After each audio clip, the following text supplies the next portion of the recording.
why not me? And why can't I be intelligent? Why do I feel so unworthy? I would say that is still something I still struggle with. When you don't see yourself in positions of power, even in entertainment, the way that, you see women and you see people of color portrayed, that's how you're gonna see yourself in a way, in a lot of ways. And that's also, more importantly, how other people will see you. And so they're going to treat you accordingly. And you just kind of have to break through.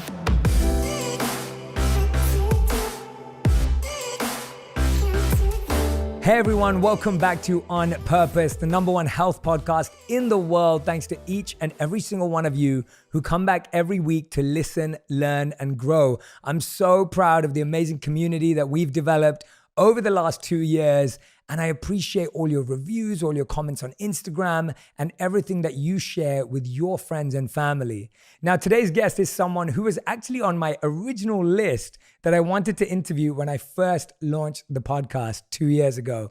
I've been a big fan of hers throughout her whole career and all the different transitions that she's been through. I'm speaking about none other than Jessica Alba. Jessica, thank you so much for joining the podcast today and for doing this with me. I'm genuinely so happy to be with you.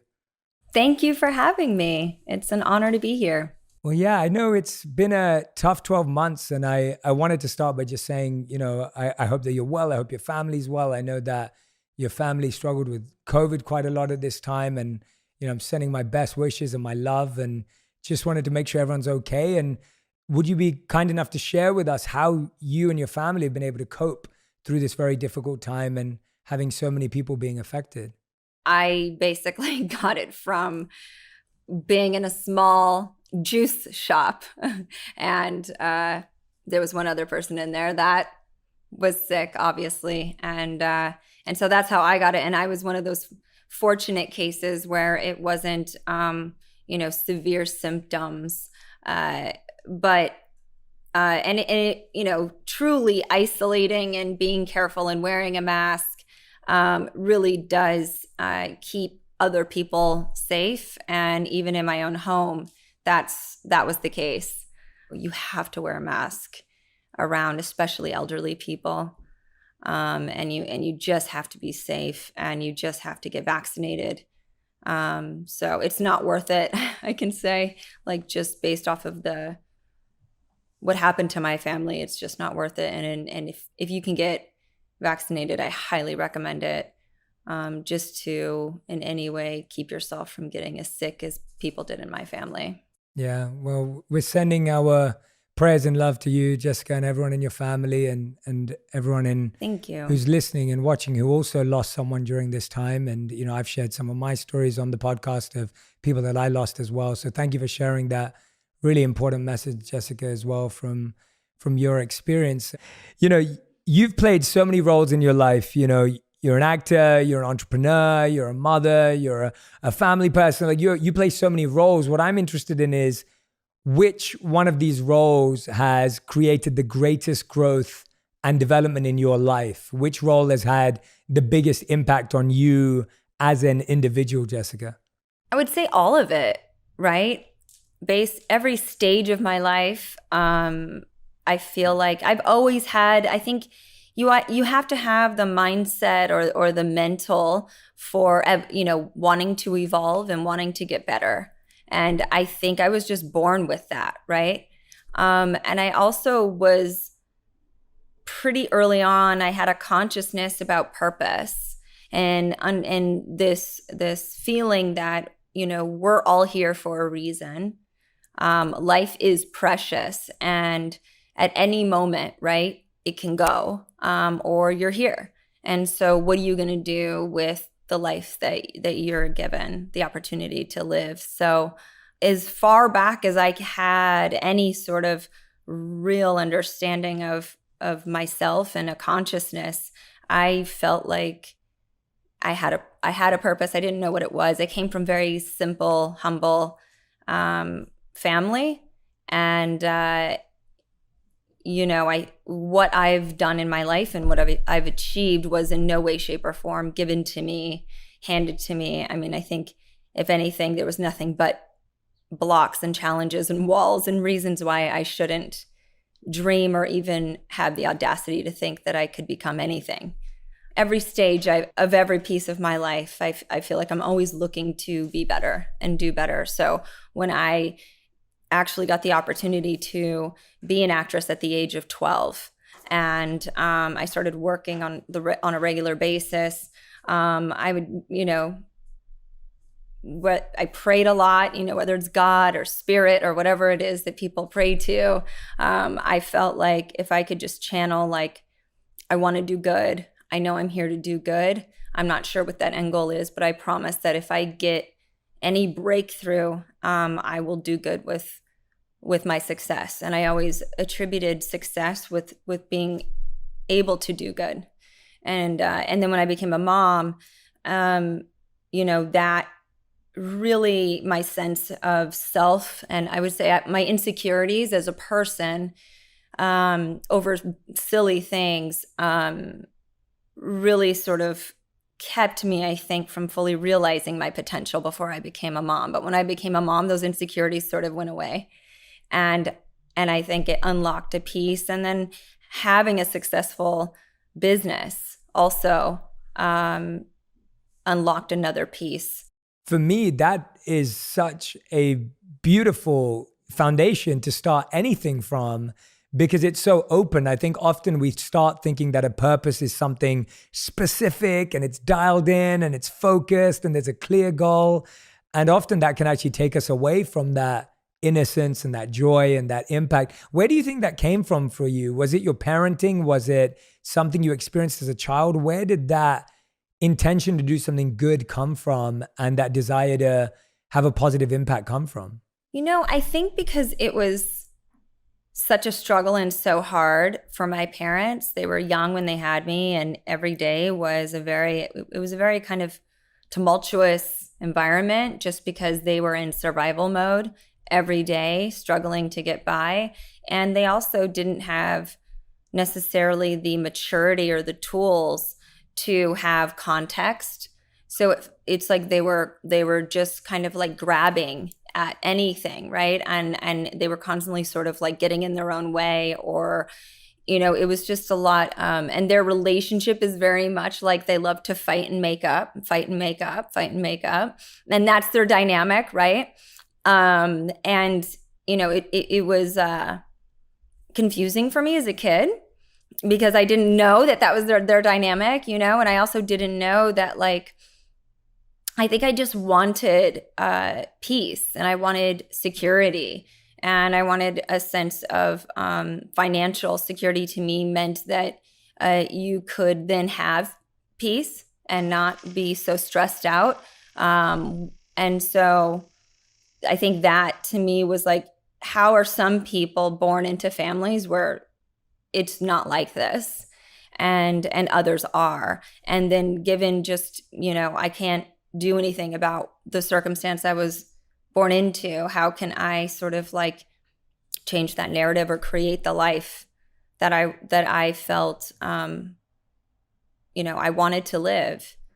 And I think in the process of wanting a different way to operate, right? I also knew that, like, my parents in a lot of ways were just sort of like products of certain systems. When you have to support a family, how can you sort of like get ahead? And they were learning as they were going. It's sort of like flying the plane and fixing it at the same time. And so, they did the best they could. And, I have a lot of, it wasn't until I became a parent, I think, that I really understood how difficult it was for them. Just being so young and not necessarily having the tools, and not having, their a setup, right, to thrive. Yeah, no, I couldn't agree with you more. We did a podcast last year, and it was called The 6 Reasons You Need to Develop the Emotional Skills Your Parents Didn't Have a Chance to Develop. Because the idea is they didn't have that opportunity. They didn't have the hindsight. They didn't have the experiences. Do you find that as being a parent that you're able now to show your children like this balanced view of peace and obviously anxiety and stress and pressure and all the incredible things that you're achieving because you're a high performer, you're extremely busy. Are you kind of having that conversation with them so that they understand you a bit more? Tell us a bit about that. Yeah, there's definitely a wokeness or a self-awareness that happens when people, it's like before it was only the select few that get to be global citizens. We're now, because of, access that people have to information, we all are global citizens. There is access to so much information about how to do things better and be more effective, be happier, right? And so, like this podcast, right? There wasn't this podcast when my parents were, young. We live now in a culture where so much of the stuff that just wasn't sort of serving humanity has been broken down. And there's this generation that's sort of thinking through, like, I guess sort of like, yes, we built these civilizations based off of like necessity, a lot of these things that are power and ego driven, right?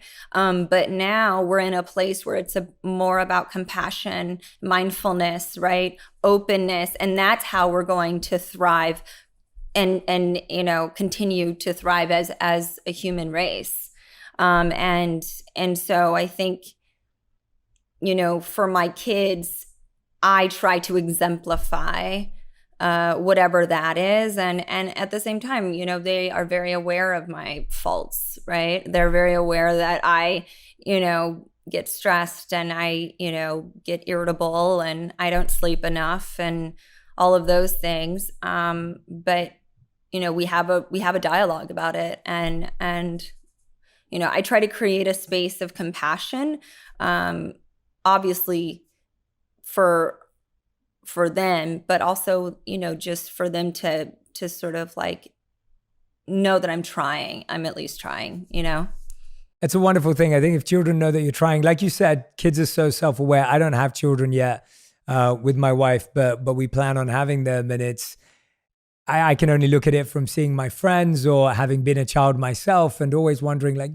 kids are so aware, but if you make them a part of the dialogue and they feel like you're honest with them and everything that you just mentioned, I think that creates it creates a healthier, honest space and an open space rather than an unhealthy environment where there seems to be too much hierarchy or too much control or too much limitation. You said creating an environment of compassion. I think, for children to grow up in an environment where they can be compassionate on themselves too, I think that is that's such a brilliant energy to grow up around.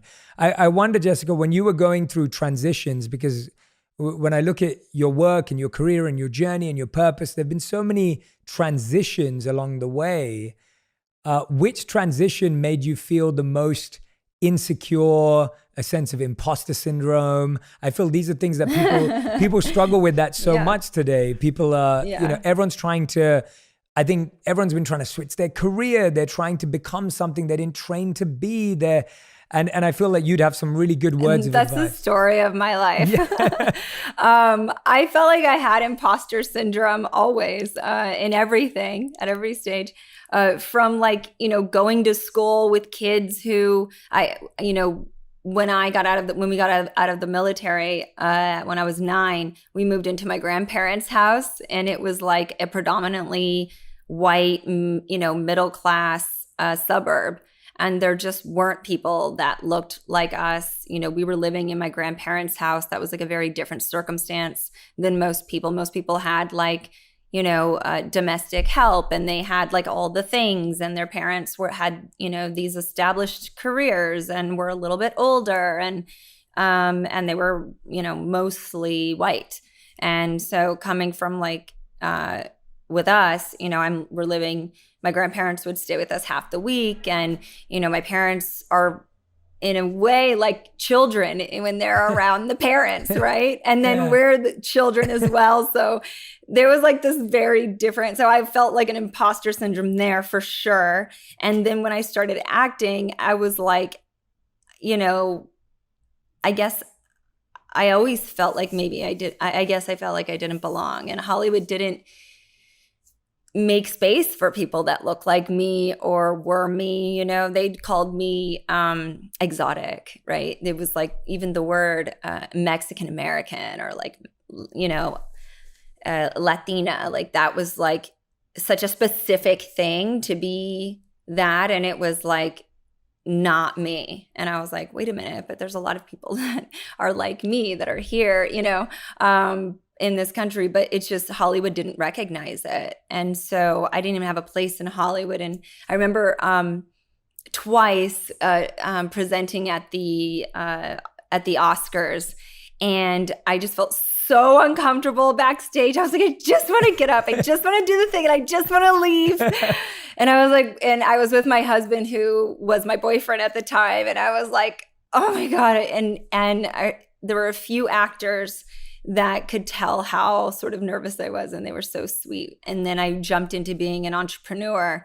And again, I'm in rooms where I'm the only woman. I've never done this before. Everyone has like, you know, fancy degrees from business schools and Ivy Leagues. And I've, you know, never had a desk job, didn't do any of that. I got my GED, and I, you know, started working so young. And so I'm sitting here, again, trying to find my way. And about 3 years into Honest, I learned the operations of the business completely. And in all the meetings where my, you know, business partners were like, no, you do that thing, and we're going to do this thing. And I basically said, no, I'm going to figure this out. I'm going to learn. And I learned. And then I challenged them with stuff that didn't make sense. And then I was like, you know what? Maybe I do belong, and maybe I am smart, and maybe I do deserve to be here. And maybe people are just judging me based off of like their own insecurities, you know? But it took me quite a bit to sort of like get to that place. And at that point, I was like 30. So you're 33. I think I was like 34 when it all kind of like started to come together. And I had 2 kids by then and 2 careers, you know, and it took me a hot minute, you know. Yeah, that's amazing. Well, I think that's a great lesson for all of us in patience around, you know, we are going to feel that imposter syndrome. We are going to feel that insecurity. And what I'm hearing from you is it's not really like, oh, this is what I did and this broke it through and this is what I did. It was more just you had to be patient with yourself, and you had to allow it to naturally develop when you found your home in Honest and your kind of like sacred space in creating Honest that feels like such a strong foundation to who you are today, and such the bigger part of your story and a big part of your story. Yeah, it wasn't like an overnight. It was sort of like along the way. And then when I started like making space for like, why not me? And why can't I be intelligent? Why do I feel so unworthy, you know, or I don't deserve this? And, you know, I think over the years, I would say that is still something I still struggle with. You know, when you don't see yourself in positions of power, in even in entertainment, the way that you see women and you see people of color portrayed, that's how you're going to see yourself in a way, in a lot of ways. And that's also more importantly how other people will see you. And so they're going to treat you accordingly. And you just kind of have to break through. Yeah. And I guess that's what you're saying, that confidence is just built on not thinking about what everyone else is saying or thinking or believing. That's literally the only thing that breaks you through. Yeah. Because they're just products of their own stuff. Yeah. Right? Yeah. Everyone's living in their own echo chambers and their own ceilings and their own. Yeah, absolutely. Absolutely. Obviously you called your company The Honest Company. I was interested to ask you something I hope you've never been asked before, but around the idea of, you know, what's the most difficult thing you've had to be honest with someone about? You know, when has it been most difficult to be honest with someone? Because it's such a beautiful value and beautiful quality, but at the same time, it can be a really hard quality to practice. And I don't just mean in your company, I mean just generally, like tell us how you handle that when you have to really be honest with someone, but it's a challenge. I've learned, I think, over the years how to, probably starting with myself. It's like that inner dialogue of how you talk about yourself, and how you sort of like treat yourself, and give space for yourself. And when I started speaking honestly to myself and being real with myself in a kind way, it helped, then me do that with everyone around me, right? But when my inner dialogue is so like boom, boom, boom, like harsh, then that's the way the honesty comes out, right? With the way that I communicate and interact with other folks. It's a beautiful value, to be honest, but I think it can be, like you said, tough to take when it's delivered, through the lens of harshness. What's been the most difficult thing about honesty? I mean, I don't know. I actually really love honesty. And for me, it's sort of the starting point to being able to then move forward. If you don't have that clarity of honesty of any situation or circumstance, then you're just living in a delusion. Then it's hard to like grasp. You're sort of on shaky ground. It feels like a solid foundation to then move from. Yeah, absolutely. No, I couldn't agree with you more. I love the idea of the more honest we are with ourselves, the easier it is to be honest with others. And I think honesty is something that we often say we want, but then when we receive it, we're like, no, don't tell me that. We kind of have this, like you said, the double-edged sword is a perfect way of describing it as a value and quality, because often people will say, oh, I wish people were more honest with me. I wish people would tell me the truth. But then when they hear the truth or someone's honest with them, it's quite hard to take it in, even if it's yeah. So you're saying, it's interesting, like I've heard you talk about when you were in the corporate world, you got a coach, and you probably had to see yourself in a very honest way, in a way that you probably never saw yourself before, and that is super humbling, because I've done the same. The professional, because it's sort of like a therapist, but it's mixed with, therapy sometimes feels like it's an endless sort of winding road and da da da.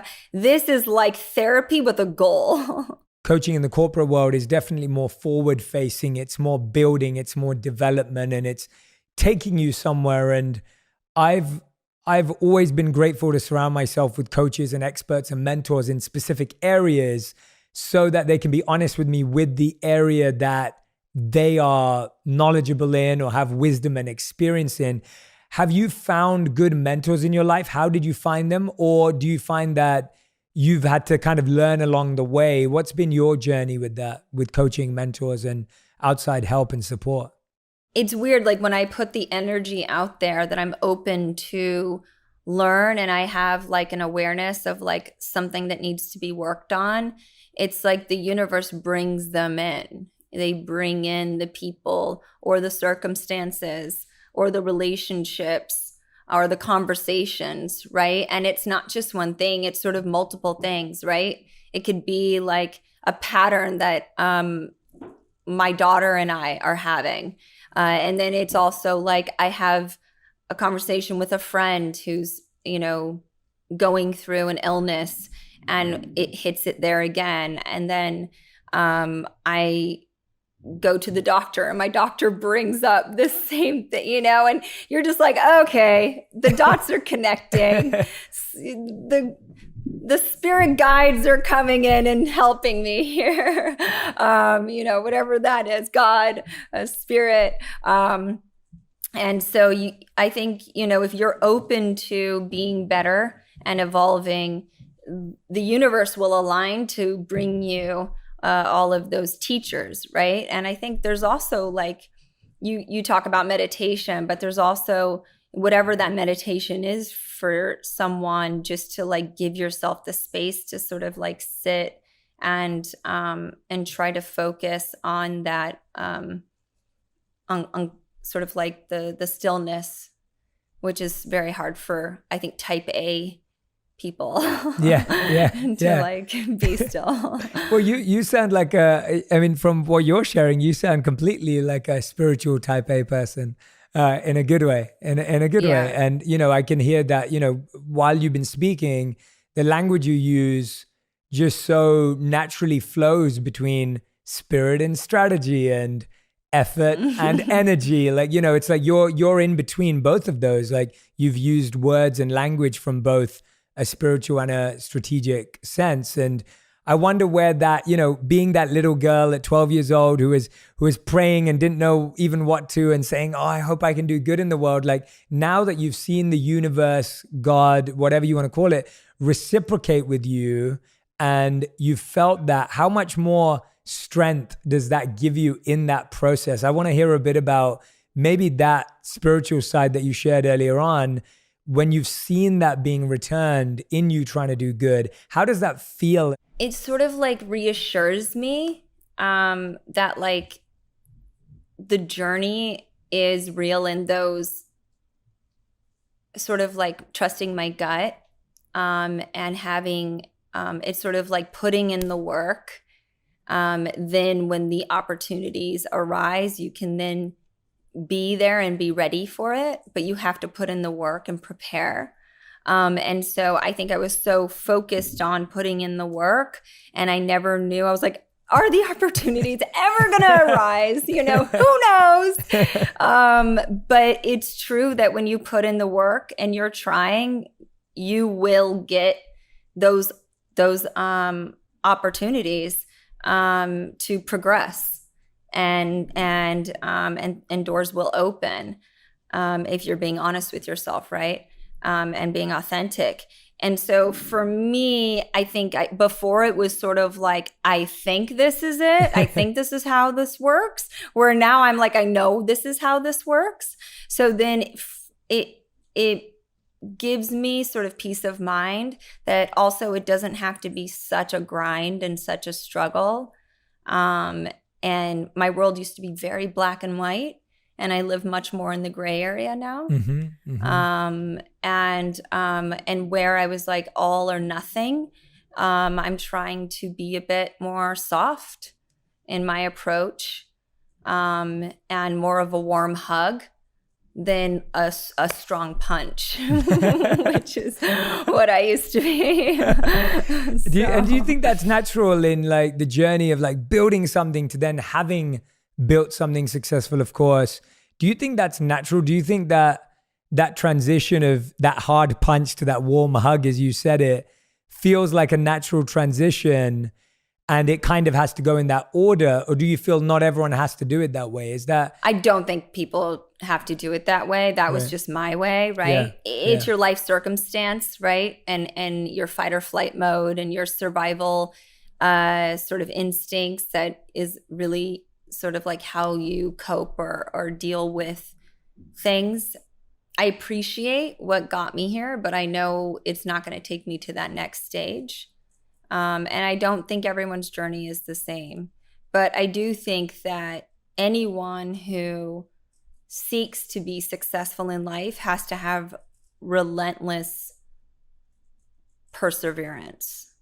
As someone who's so energetically focused, as someone who's so present with yourself in what you're creating and the energy you want to put out, what do you think are some of the things that you want the people around you to gain from you, learn from you, whether it's your children, whether the people that work with you on a day-to-day basis? What are some of the exchanges and values that you're hoping that you can give out to people? I don't know. I feel like I'm not there yet. I actually, listening to you and you, let's put it this way. I feel uncomfortable even saying that I have fans. And I'm in entertainment, and that's like a normal, and I don't know, it just makes me feel like, wait, what? Being forward or progressive or thinking ahead of like, what is the impact that I want to have on people that are around me on the daily is maybe like my next my next thing to think about Yeah. or process.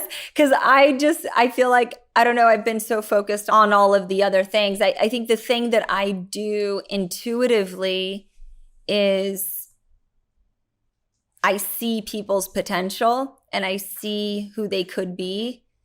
And not, and I think I'm learning how to deliver that when people are ready, because people aren't always ready for it, right? People aren't always like ready or willing or wanting even to reach their full potential or to be their best self. But I see sort of like the shining bright light of someone's potential, and it's so clear to me when I see people that that's what I see in them. I see this other side of themselves, and I interface with them in that way. But that isn't always like what they're actually ready for. But I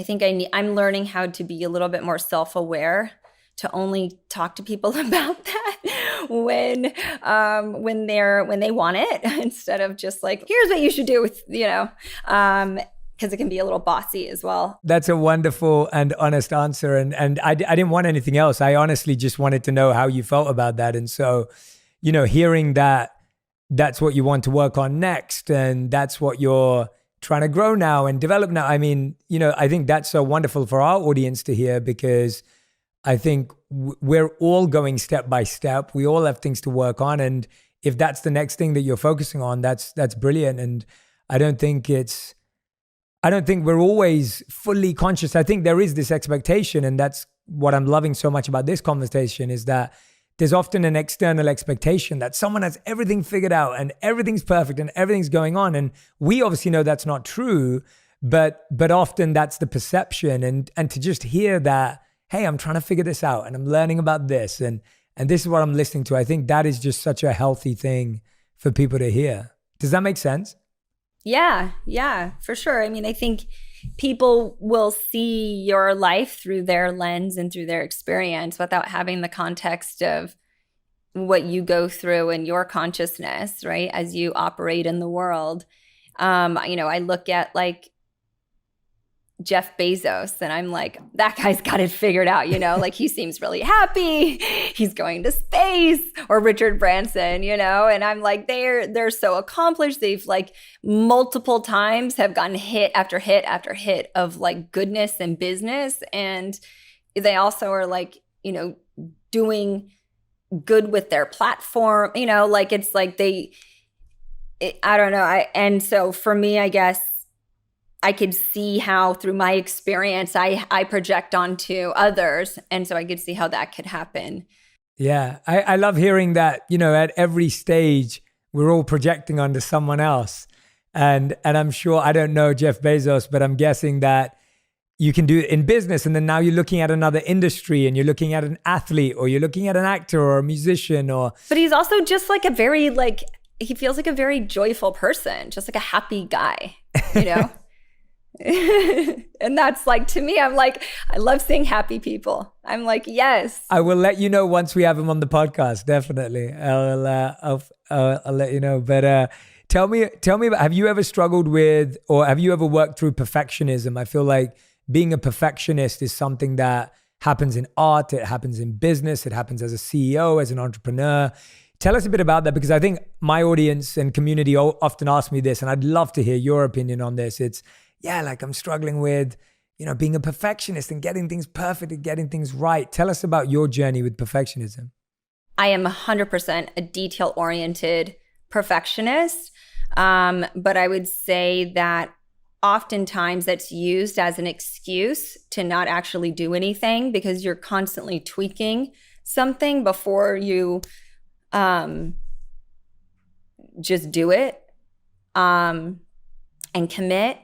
And my partner at Honest, my CEO, he dropped this really amazing nugget like early on, like a month into us working together, when he came on to be the CEO of Honest, and he was like, it's the 80-20 rule. Like it should be 80% there, and 20%, whatever, it's not right, it's not totally buttoned up, but you're going to learn so much once you put it out there, and you're going to have to sort of be malleable enough to sort of like tweak and change as you go from there. But you just have to like put it out there and try it before you even really know, because you could be perfecting and all these details matter so much, but then you put it out there and you were putting all of your energy into the wrong thing, right? No one cares at the end of the day about all those things that you cared so much about.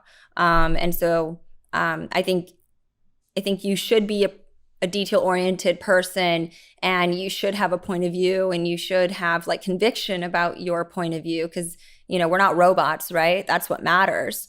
But at the end of the day, it can't hinder you from putting yourself out there or trying something or innovating, Yeah, absolutely. I think that's a great piece of advice, and hearing that early on, I'm sure made a big difference to your path and to your journey. And just a couple of seconds ago, you said you love happy people, and I was wondering what you think some habits that you've seen in the happy people that you've known, the people that you've met around you in your own life. What are some of the happy habits that you think happy people have, habits that you have? You seem happy from my perspective, and in this conversation, you've laughed a ton and smiled a ton, and you're not taking everything too seriously and allow yourself. So tell me a bit about what are the happiness habits that you think that you've practiced, and ones that you've seen even in the people around you that you admire and aspire for. Yeah, it's interesting. Like, to me, happiness is more like it looks like a glow, like an energy. It's more of like an energy, for me, association. Like, children are very, they're like these bubbles of light. They just sort of like, you can see these little like light auras. You can see their aura, just these like golden bright white lights of you can see that happiness, right? And you can feel when someone is just like cool with themselves and just happy, and they emit this positive energy. We're all energy, right? That's science, right? We're all negative and positive energy, but if you are putting more positive, that's what's going to emit from you, your sort of energy field, right? There's like, it was interesting. My niece, when she was 10 or 11, she did something for the science fair, and she's like a devastatingly beautiful girl and like wickedly talented, but she's very shy. And she did this science experiment that she got into, like some science fair, and she basically took two plants, and one plant she gave loving words to, and the other plant she said hateful words to. And in like a few days, the same plant, treated the same way, with the same water, same light, everything, the one with the negative energy, or the negative words, it died. Like, it literally was like the soil dried up, it died, it was done. And the other one was like growing, like flourishing.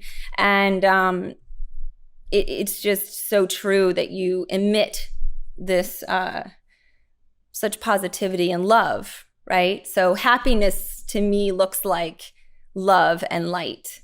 And I don't know, sometimes people are just quiet and you can see it. Yeah.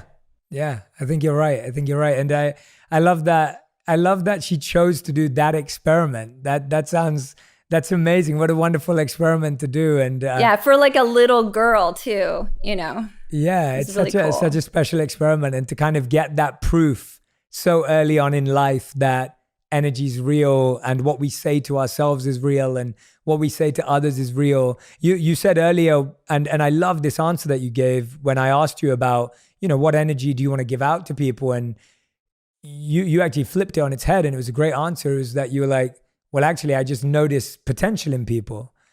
And I was wondering, when you see someone who you see potential in, but they don't see potential in themselves. How do you respond to that? I'm sure you meet people like that all the time where you see that. I used to be relentless about pushing people towards it, and they then built up a sort of defense with me because it was like they weren't ready for it. And so I've learned over the years to maybe keep it to myself and kind of like nudge people and more like ask questions and let them come to it themselves. Because like the more they feel like it was their idea and you just sort of like serve up the prompts for them to sort of think about it and reflect on it. And they're either going to bite and be into it or they're not. And that's their journey. And like, even though you know they're not happy, even though you know they're stuck, even though you know like it could be so much better. But if that's their life choice, you kind of have to also respect the journey, you know? Yeah, definitely. You've said a few times, another pattern that I'm hearing is, you know, and I really appreciate it, is your approach to like just not forcing people to change or not judging someone or not making someone feel like you're preaching to them or teaching them or coaching them. Like I can see that from your approach. That's not how you think about it. And you really want people to come to things at their own time and in their own pace, and even in their own way, that it's their idea, as you just said. Is that something you think you've experienced as well, and that's why you believe in it so much? Or is it something that, or is that something that you saw because maybe you were quite preached to and taught and judged and coached, and you realized that people didn't respond to that so much? I think it was more of like me learning how people, like I was like, who are the people who I've seen potential in and they've like sort of, they break through and they actually like move in that direction. And then I see potential in others and they're like, no. And so I guess it's just being mindful of maybe it's my kids. I think my kids have taught me a lot about that. The more I tell them something, the more they resist and they look at it as parenting and I'm just bossing them around. And my honor even told me last night, it was so annoying, and over like something so stupid. Anyway, you know, she wants to redo her room and I'm like, cool. So I'm like, Pinterest board, like show me your inspo. And she was like, and my friend, she just redid her room and she has like all these plants and it's very bohemian and I love it so much and da-da-da. And I was like, did her mom help her with it? And she was like, yeah. And I'm like, cool. How does that make you feel? And she was like, it doesn't make me feel like anything. I think it's great. Her mom's really nice. And I was like, cool. And she was like, Mom, I just want this to be my project and I don't want you to, you know, tell me what to do, or I don't want your advice on, you know, what you like. She's like, I want to come to these thoughts on my own, you know, and she's like, she's so sweet, her little soul, but you know, the way she puts it to me, it just makes it so clear how people process, right? Yeah. And so that's how I get a lot of my lessons, is just the way that my oldest especially reacts off of me on simple things, and then you can kind of apply it to more complex things. Yeah, definitely. I love that example. I think it's amazing. I think that's partly why whenever I talk about children, I'm like, yeah, you've got to be ready to, you know, whenever I think about having kids, I'm always saying to myself, I've got to be ready to be humbled and taught and coached by them and have to learn by them. Yeah. And if I'm not ready for that, then it's not the right time yet. I just don't know if you're ever ready or not ready. I don't know. I just kind of feel like your kids choose you because they're going through their journey, right? And your souls sort of like choose each other in a way at the right time. I spoke to this woman. She's a seer. And I see her once a year as sort of like a gift to myself. And she talked about my son for, 7 years before he came. Like she saw him, and there was another one in France who also saw him. And they described him perfectly. And they're like, it's not the right time. Like he's going to come at this time. And this is the dynamic of your relationship with your husband and then your other two. And that's when he's going to come in. And they were right. spiritually, we were all in such a different place, and our family dynamic was in such a different place when he came through. But they saw him like waiting.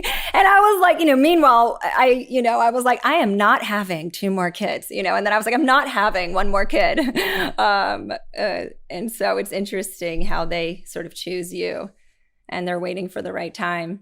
Absolutely. Thank you so much for sharing that. I absolutely love that message. And it's wonderful to think that for people who are trying to be parents, who want to be parents, who are parents, to realize how much, children chose to be there and you somehow chose each other and your souls chose each other. I think that's absolutely wonderful. Jessica, I want to thank you for just being so incredible. For anyone who's listening to this, you will not know that we had technical issues and sound issues and all of this, but I just want to thank Jessica. Her energy did not wane. She did not change.